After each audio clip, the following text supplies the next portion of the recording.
Hello everyone, I welcome you all to Champs Camp School, and today we are going to learn some daily use simple sentences. तो बिना देर करे शुरू करते हैं अपना। तो पहला सेंटेंस है एक सबसे छोटा सेंटेंस और जो जिससे हमारे दिन की शुरुआत होती है वो होता है गुड मॉर्निंग। हम किसी को भी विश कर सकते हैं गुड मॉर्निंग। तो सेकंड सेंटेंस है गुड डे टू यू। अब कोई आपको विश कर रहा है, कोई आपको कह रहा है गुड मॉर्निंग, तो आप उसको रिस्पॉन्ड कर सकते हैं ये कहकर good day to you, okay, या good day to you too, ऐसे करके भी हम कह सकते हैं। नेक्स्ट है हैव अ चेयरफुल डे। तो have a cheerful day means आपका दिन बहुत ही चेयरफुल हो, उत्साह पूर्वक आपका दिन गुजरे, आपका दिन बहुत खुशियों भरा हो। इसका मतलब होता है कि हैव अ चेयरफुल डे। उसकी जगह हम कह सकते हैं हैव अ चेयरफुल डे। तो अगर कोई हमें गुड मॉर्निंग विश करता है तो हम उसके रिस्पॉन्स में कह सकते हैं good morning to you too, have a cheerful day या have a wonderful day. Next is get up, यानी कि उठ जाओ। ठीक है, तो उठ जाओ, उठ जाओ ये वो वेक अप। तो देखिए जब कोई सो रहा होता है और हम उसे उठाना होता है तो हम उसे कहते हैं wake up, come on wake up. ठीक, लेकिन जब हमें कोई बैठा हुआ हो और उसे उठाना है तब हम कहते हैं गेट अप। ओके, तो वेक अप और गेट अप ये दो डिफरेंट सेंटेंसेस हुए। यहाँ पर मैंने लिखा है गेट अप। तो गेट अप यानी कि खड़े हो जाओ, स्टैंड अप भी कह सकते हैं उसकी जगह। इसको थोड़ा एडवांस उसमें कहना चाहें तो हम कह सकते हैं get up. Next is how are you doing. तो ये एक सेंटेंस हो गया जिसमें आप किसी का हाल चाल पूछ रहे हैं, कह रहे हैं हाउ आर यू डूइंग, मतलब कैसा चल रहा है सब कुछ, आप कैसे हैं, how is everything around you. ठीक है, next is he is still not well. ये एक सेंटेंस है कि कोई बीमार है, आपने उसके बारे में उसके किसी या मदर से या सिस्टर से उससे पूछा है कि हाउ इज जैक नाउ। तो उसकी सिस्टर या उसकी मदर या जो भी है आप जिससे पूछ रहे हैं वो कह सकती है, कह सकता है he is still not well, वो अब भी ठीक नहीं है। ठीक है, या ही इज वेल नाउ, तो इस तरह से भी कह सकते हैं he is still not well, यानी कि वो अब भी ठीक ठाक नहीं है। नेक्स्ट है I'll catch you soon या later। अब जैसे कभी कोई हमसे कहता है कि यार मैं थोड़ा सा जल्दी में हूँ, हम फिर मिलते हैं या हम फिर बात करते हैं। या कभी कभी आप किसी से टेलीफोनिक कॉन्वर्सेशन पे होते हैं या चैट पे होते हैं, कोई आपसे कहता है कि चल यार जल्दी से अभी मिलते हैं थोड़ी देर में, या फिर बात होती है। उस सिचुएशन में हम कह सकते हैं, टाइप कर सकते हैं, बोल सकते हैं I'll catch you soon। Okay, हम जल्दी ही वापस मिलेंगे, जल्दी ही बात करना वापस स्टार्ट करेंगे। I'll catch you soon और I'll catch you later, हम फिर बात करेंगे। नेक्स्ट है get out of my sight।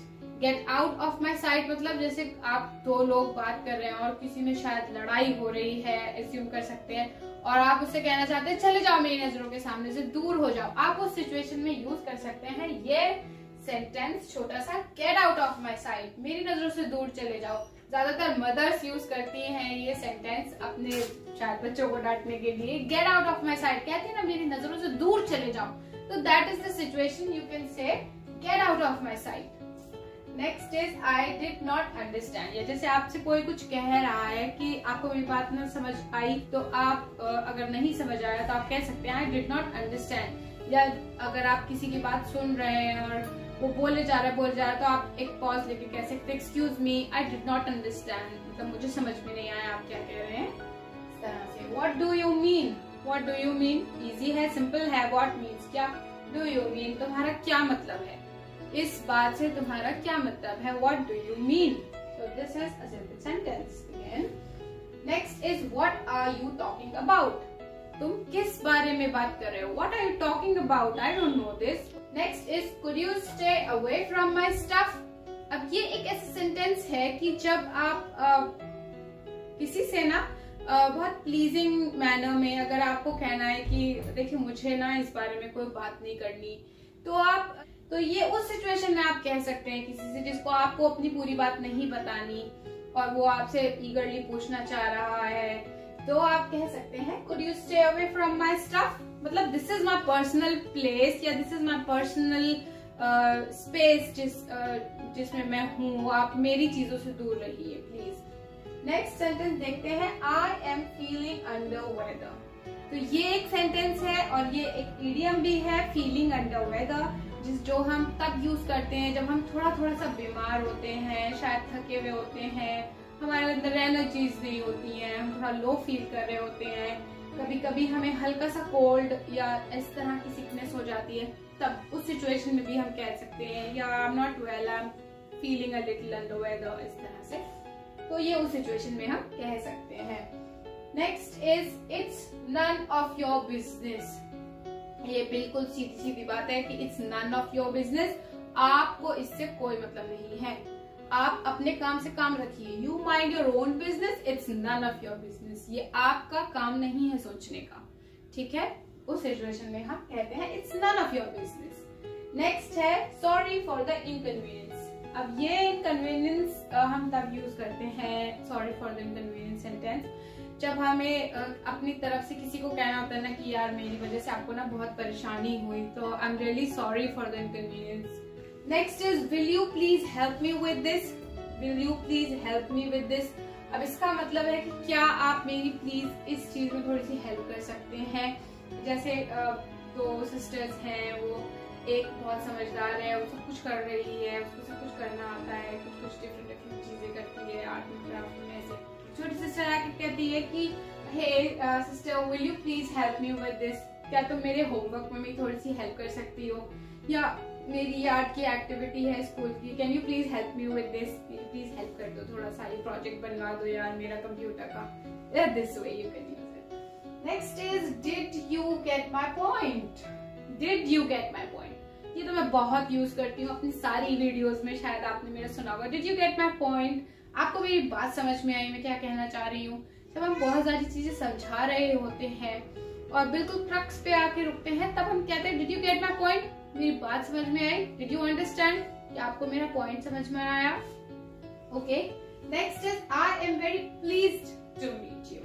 Okay, ये तो बहुत सिंपल है और हमें बहुत ज्यादा यूज भी करना चाहिए। यूजुअली हम पार्टीज में मिलते हैं, किसी नए इंसान से मिलते हैं, कभी कोई हमारे घर आता है और हमें उसको ये बस खुशी से कहना होता है कि आपसे मिलकर बहुत अच्छा लगा।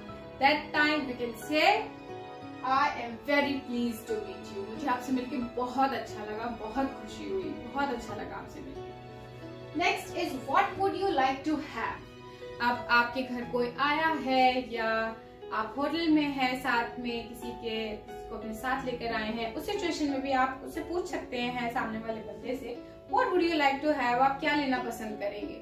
Have यहाँ पर यूजुअली ये जो have वर्ड है, ये हम जब कुछ खाने या पीने की बात होती है ना, उस सिचुएशन में हम ये have यूज करते हैं। जैसे हम कहते हैं Did you have your lunch, Did you have your dinner, कि तुमने अपना खाना खाया, तुमने अपना लंच खाया। तो खाया नहीं, लिया के सेंस में इस वर्ड को यूज किया जाता है have। तो ये जो have वर्ड है, इसे हम लिया के सेंस में यूज करते हैं। What would you like to have, आप क्या लेना पसंद करेंगे। As simple as that। Please be seated, please be seated, please बैठिए। जैसे आपको किसी को कहना है, ऑफर करनी है चेयर या सीट, या आप प्लीज बैठिए, खड़े मत होइए, तो आप इजीली कह देंगे please be seated. In this way you can say. Next is when will you reach, तुम कब आओगे, तुम कब पहुंचोगे। अब यहाँ पर एक छोटी सी चीज मैं आपको थोड़ा सा समझा दूं। वैसे तो ये ग्रामर की टिप है, ये जब हम ग्रामर की क्लासेस अपनी पढ़ रहे होंगे फ्यूचर टेंस, तब हम पढ़ेंगे, लेकिन यहाँ पर काफी लोग मिस्टेक्स करते हैं, व्हेन यू विल कह देते हैं वो जल्दी में, वो ना हिंदी टू इंग्लिश बिल्कुल प्रॉपर ट्रांसलेट करते हैं, व्हेन यू विल रीच ऐसे बोल देते हैं वो लोग। बोलना क्या चाहिए, व्हेन विल यू रीच, ठीक है। हमें ये विल पहले लगाना है, बस इतना ध्यान रखना है अभी। Next is may the good luck be with you. ये तब कहते हैं जब हमें किसी को गुड लक विश करना होता है, कोई एग्जाम देने जा रहा है, कोई पेपर क्वालिफाई करने के लिए जा रहा है, कोई पेपर में अपेयर होने के लिए जा रहा है, कोई अपनी किसी भी स्पोर्ट्स के लिए जा रहा है, किसी भी एक्टिविटी के लिए जा रहा है जहां पर आपको किसी को गुड विशेस देनी है, तब आप कह सकते हैं इस सेंटेंस को उससे, मे the good luck be with you. Okay, या ऑल द बेस्ट, उस सिचुएशन में हम कहते हैं मे the good luck be with you. तो देखिए ये सारे सेंटेंसेस जो है ये हम यूजुअली यूज करते हैं अपने लाइफ में। ये सारे मैंने ऐसे वो सेंटेंसेस लिखे और ऐसे बहुत सेंटेंसेस हैं, हजारों सेंटेंसेस हैं जो मैं आपको आगे सिखाने वाली हूँ अपनी वीडियोस में। लेकिन ये कुछ ऐसे सेंटेंसेस हैं जो हमें डेली ही बोलने होते हैं। हम इसको अलग अलग तरीके से क्यों ना बोलें, जब हम बोल सकते हैं और जब कुछ सब कुछ इतना इजी है, इतना इजीली अवेलेबल है, आपको सिखाया जा रहा है, तो आप क्यों ना यूज करें, क्यों नहीं अपने आप को एनहांस करते, क्यों अपने आप को अपग्रेड नहीं करते। तो we should always try using new sentences.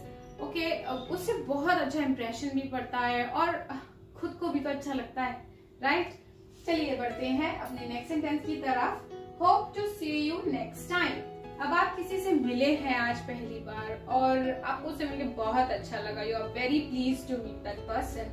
तो हम जब उसे गुड बाय बिड करेंगे तो हम कह सकते हैं hope to see you next time, यानी कि आपसे अगली बार मिलने की मुझे बड़ी बेसब्री से इंतजार रहेगा। ठीक है, hope to see you next time, हम जल्दी मिले ये आशा करता हूँ। ठीक है, ये है इस सेंटेंस का मतलब, hope to see you next time. और ये हम सेंटेंस यूज करते हैं अपनी वीडियोस के एंड में, जब मैं आपसे बोलती हूँ कि हम अपनी नेक्स्ट वीडियोस में मिलेंगे। Hope to see you next time in a new video. Next is I will try my level best. इसका मतलब है मैं अपनी तरफ से सबसे अच्छा करने की कोशिश करूंगी। Next is everything all right. Now this is an interrogative sentence.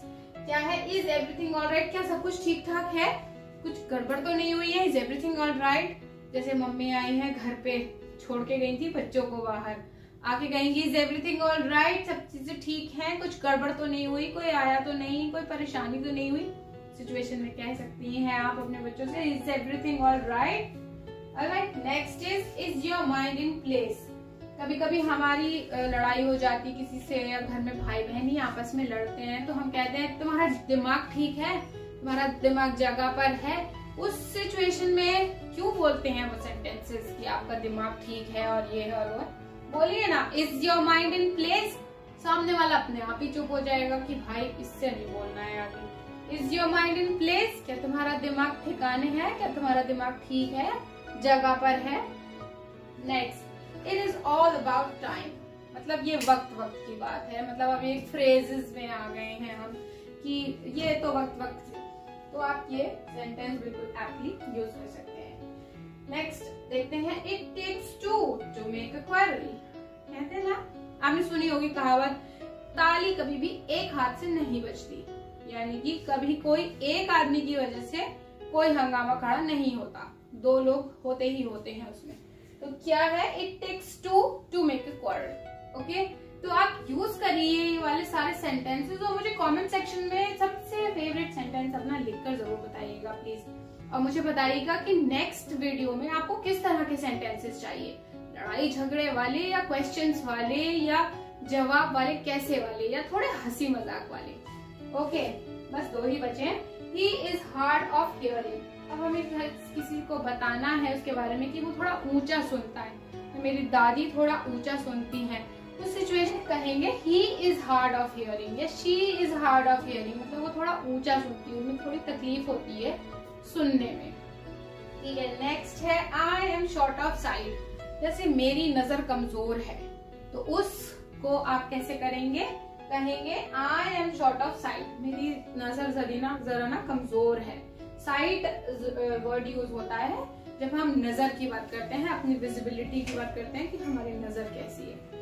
तो यही है वो सारे 30 सेंटेंसेस जो आज की आपने इस वीडियो में देख लिए। आई होप कि ये सारे सेंटेंसेस आपको समझ में आए होंगे, बहुत ज्यादा डिफिकल्ट नहीं है, बस आप इनको एक बार और रीड करेंगे ना, और जब मेरी एक रिक्वेस्ट है कि जब आप इसे पढ़ें, मेरे खत्म होने के बाद वीडियो जब आप दोबारा पढ़ेंगे इसे, तो आप एक एक को जब दोबारा रीड करेंगे, आई एम डैम श्योर कि आप ये इजीली बोल पाएंगे, बिकॉज देयर इज नथिंग कुछ इसमें डिफिकल्ट नहीं, because there is nothing difficult in it, आप इजीली इसे यूज कर सकते हैं। और this is it for today, hope to see you soon in our next videos and keep watching Champs Camp School। और सारी वीडियोस का लिंक मैं डिस्क्रिप्शन में दे रखा है, आप जाइए चेकआउट करिए, सारे वीडियोस देखिए, उनको समझिए, रिपीट करिए उसे एंड आपका ही फायदा होगा। Hope to see you soon in our next video. Till then, goodbye and take care.